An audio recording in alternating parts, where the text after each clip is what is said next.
Bonjour les Itata. Aujourd'hui, nous parlerons mots d'amour, mots du cœur, mots d'une artiste que vous connaissez certainement dans la scène slam. J'ai l'honneur de recevoir aujourd'hui Marie-Pierre Loiseau. Bonjour Marie-Pierre. Bonjour Astrid. Bienvenue. Merci. Donc aujourd'hui, nous avons deux ouvrages que tu souhaiterais nous présenter.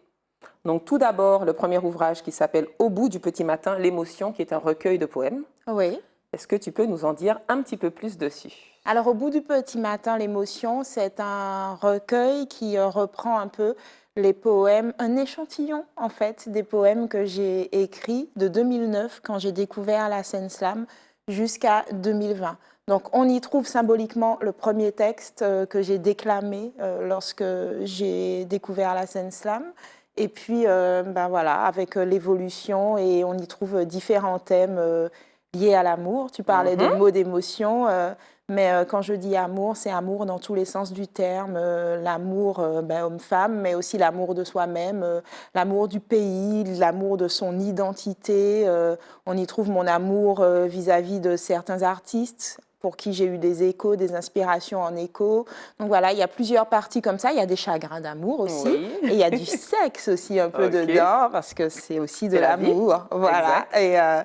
Et donc, on trouve toutes ces thématiques-là avec des mots militants également sur certains thèmes, dont ce thème d'actualité du chlordécone. Voilà. Oui, très d'actualité, effectivement. Donc, effectivement, c'est des mots d'amour, des mots d'amour de la vie, en fait. Hein. J'ai pris beaucoup de plaisir à le lire, à te découvrir à travers ces poèmes.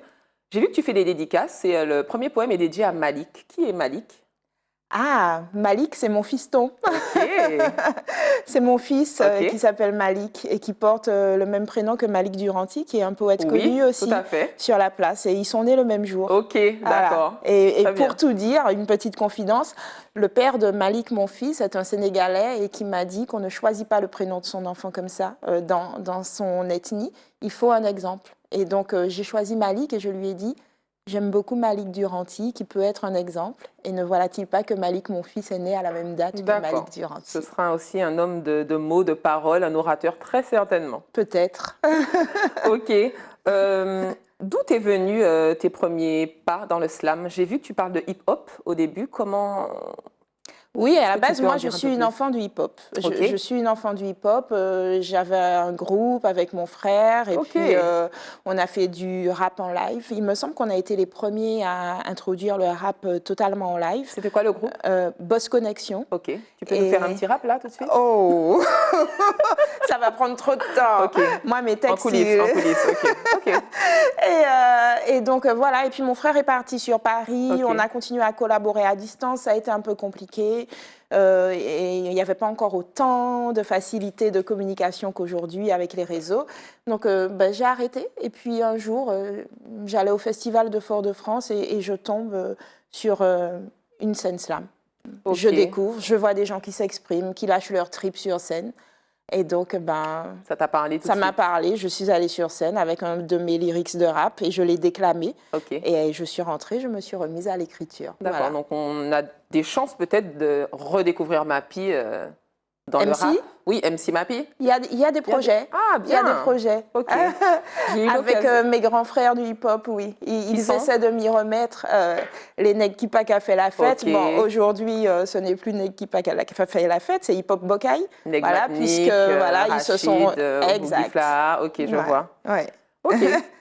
Euh, J'ai vu que tu as fait des dédicaces aussi à des artistes assez connus comme Toto Bicinte ou Greg Porter. Pourquoi, Gregory Porter, voilà, oui. Gregory Porter et puis Abishag aussi Vundi. Mhm. Pourquoi, enfin, quel était En fait, l'objectif ou je suis le une sens? poétesse d'émotion, une poétesse qui écrit de façon impulsive, en Ok. fait. Et je ne fais pas de choix, je ne me dis pas il faut que j'écrive sur ci ou ça. J'écris ce Ça qui vient du cœur, passe en en fait. moi, Et voilà. puis, Et donc, j'ai écouté un morceau, et puis c'est sorti. Ok. Voilà. C'est les échos très que je spontané. fais. Oui, les échos Super. que je fais sont des échos spontanés parce que quand j'écrivais, il y avait cette musique-là et ça m'a inspirée ou je l'ai entendue dans la voiture. Ça m'a donné une émotion. Je suis rentrée, j'ai écrit. Et à Bichak, ben, ce que je raconte, c'est une réalité de Ok. comment j'ai visité son expo et comment ça s'est Ok. passé. Comment ça t'a C'est traversé? une histoire vraie. Ok. Voilà. Ouais. D'où te vient ce talent? À quel moment de ta vie tu t'es dit, je vais mettre, je vais offrir mon talent d'oratrice? À quel moment tu t'es dit, j'ai un talent oratoire et je suis capable de et j'y vais? Est-ce que c'est de famille? Est-ce que tu as un père et une mère qui étaient dedans ou qui étaient dans la musique ou dans la comédie? J'ai une famille artistique, d'une manière générale. Alors oui, on peut dire que j'ai cette fibre artistique qui m'a été D'accord. léguée. Mon père, c'est un musicien et prof de musique. Ma mère, dans son jeune âge, était à la chorale. Et puis, il y a d'autres personnes dans ma famille. J'ai des oncles qui font de la musique, etc. Et du coup, ben, on a reçu ça. Et nous sommes 4 frères et sœurs et nous sommes tous... dans ce domaine de la littérature ou de l'art. Ben d'ailleurs, mes textes sont corrigés, mes livres sont corrigés par ma sœur, Ok. qui est Ça reste en bibliothécaire. famille, quoi. Voilà, En tout cas, et voilà. Et la je fais des confiance. clips, et la musique de mes clips est faite par mon grand frère, et les vidéos sont tournées par mon petit frère. Ah oui, d'accord. Voilà, Ok, très donc, bien. donc oui, il y a un truc de famille, Ok. mais maintenant je crois que c'est pas, on ne choisit pas, c'est Bien l'art qui sûr. nous choisit Exact. en fait. Et nous sommes un chemin, on reçoit quelque chose et puis on est à l'écoute ou pas. Mhm. Et moi je dis souvent, hein, des fois j'écris des choses, je comprends même pas d'où ça sort, je reste juste à l'écoute de l'inspiration qui m'est offerte. Ok. Et je crois au mystère de la création. C'est beau. Merci beaucoup, Mappy. Donc, premier recueil de poèmes au bout du petit matin, l'émotion. C'est ça, oui. Donc, on va parler d'un deuxième ouvrage que tu es venu nous présenter, qui est beaucoup plus récent, Oui. qui s'appelle Poussière rouge. Mhm. Donc, j'ai pris plaisir à le lire, pardon. Il est magnifique. Wow. Donc, c'est un récit de voyage poétique, mais en fait, ça ressemble carrément à un journal de voyage. Mais c'est ça. D'accord, ok. Est-ce que tu peux nous en dire plus? Pourquoi tu as décidé de diffuser oralement, enfin de parler de ton voyage aussi ouvertement, enfin de manière publique? Alors en fait, ce qui s'est passé, c'est que en 2013, je fais mon premier voyage en terre d'Afrique, Oui. la Côte d'Ivoire. Et ça a été un voyage exceptionnel qui m'a marqué dans un festival. Et j'ai rencontré la difficulté de rester en contact avec mes proches parce que les opérateurs téléphoniques de chez nous n'ont pas de contrat avec les opérateurs de chez eux. Donc, il fallait trouver un endroit où j'ai de la connexion.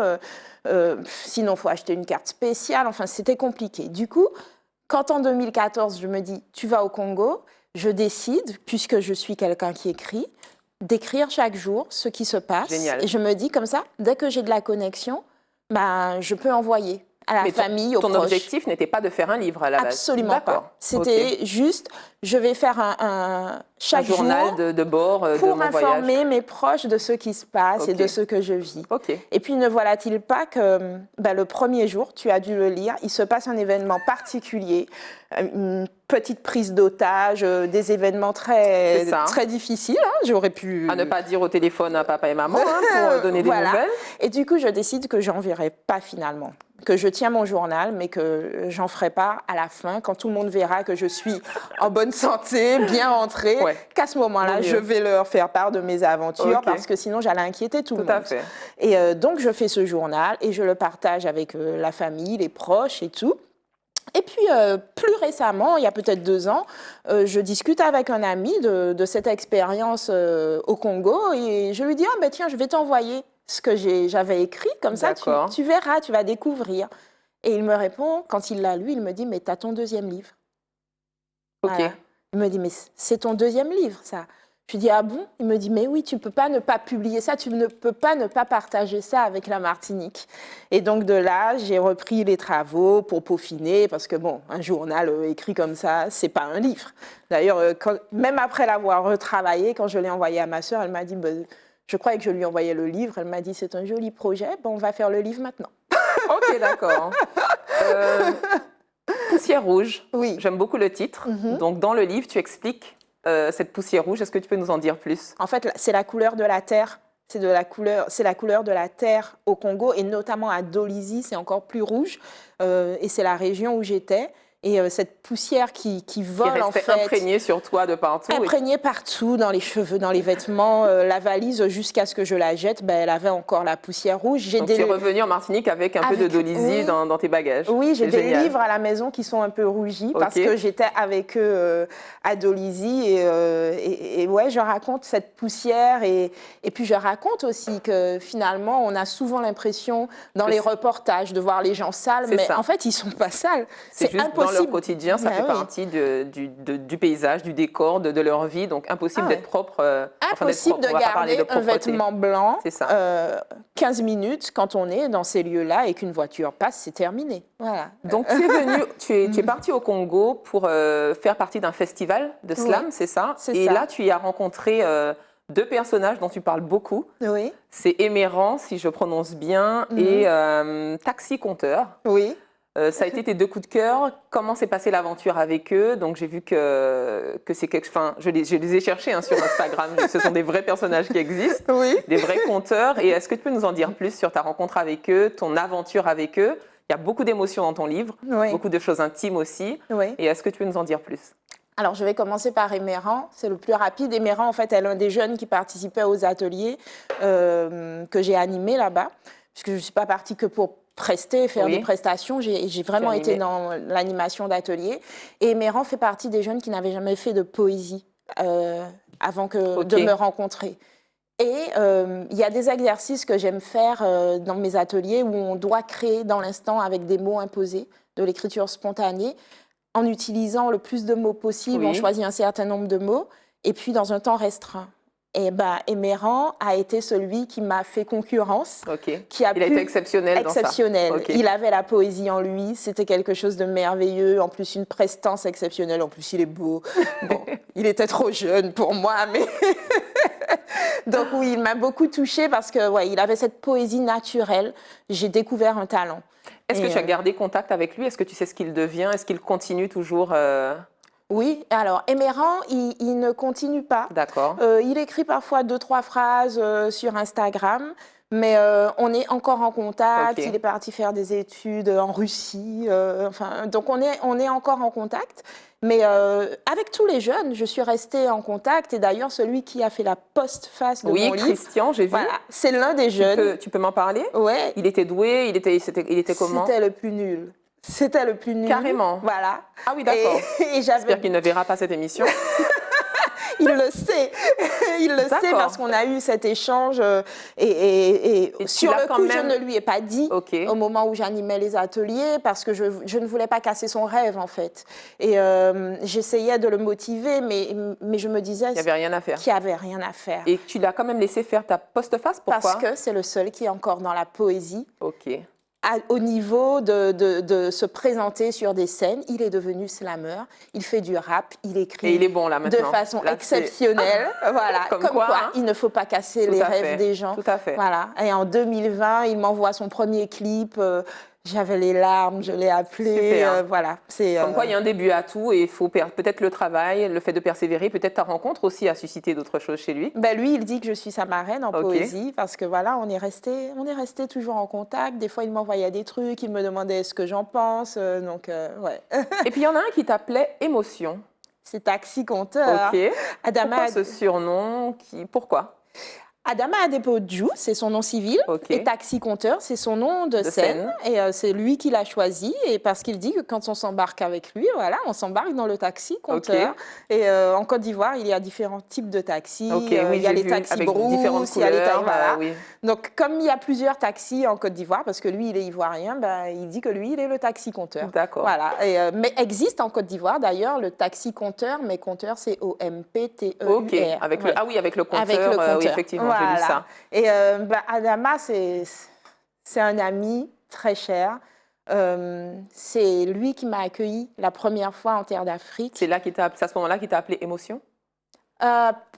Au moment de la Côte d'Ivoire, oui. Ok. Ce surnom est venu parce que ben, je suis une fille d'émotion. Ok. J'ai vécu des émotions. Oui, oui, j'ai vu dans le livre que tu vis pleinement avec ton cœur, hein, de toutes les façons, et tout ce que tu vis, tu le vis à 100%. Voilà. Donc j'ai beaucoup rigolé, il y a eu des passages très émouvants, effectivement, donc ton surnom te va très bien. Voilà. Il ne m'appelle pas émotion, il m'appelle emotion. Emotion, ok, avec l'accent. Voilà. Et il y en a qui t'appellent maman aussi, d'après ce que j'ai compris. Oui, les jeunes. Les jeunes là-bas m'appellent maman. Mais c'est quelque chose qui... C'est pas que moi en fait. Hein. Dès que quelqu'un de plus âgé est en contact avec eux et que c'est quelqu'un qu'ils apprécient, souvent ce nom vient maman. Mais sur le marché de Fort-de-France, souvent on entend les gens appeler les marchands de maman. Oui, voilà. effectivement. Donc, on n'est pas loin, tu as compris? Très bien. Quand tu vas là-bas, tu comprends plein de choses. Ok. Voilà. Eh bien, en tout cas, merci beaucoup, Mappy. Donc, où peut-on retrouver ton ouvrage? Eh bien, tes ouvrages ou ton ouvrage le plus récent, Poussière rouge, où peut-on le retrouver? Alors, on peut déjà le prendre à mon niveau en me contactant sur les réseaux sociaux. J'en ai en distribution directe. Sinon, ils sont également distribués dans la librairie culturelle très connue de Lille. De Lille, d'accord, très bien. Voilà. Et puis, ils sont également disponibles en commande sur Internet en format e-book. On peut les commander. Sur quel site? Sur tous les sites. Vraiment. On tape Poussière rouge, Mappy ou Marie-Pierre Loiseau et on peut trouver. Voilà. Alors, le site officiel, c'est bod.fr. Mais ça fait des liens avec tous les sites connus pour commander des livres. Ok, voilà. Super. En tout cas, merci beaucoup, Marie-Pierre, pour le partage. Merci à toi. Et puis, je souhaite à tout le monde d'acquérir tes deux ouvrages qui sont vraiment un régal. Merci. Et puis, bonne soirée à tous et à bientôt sur Zitata.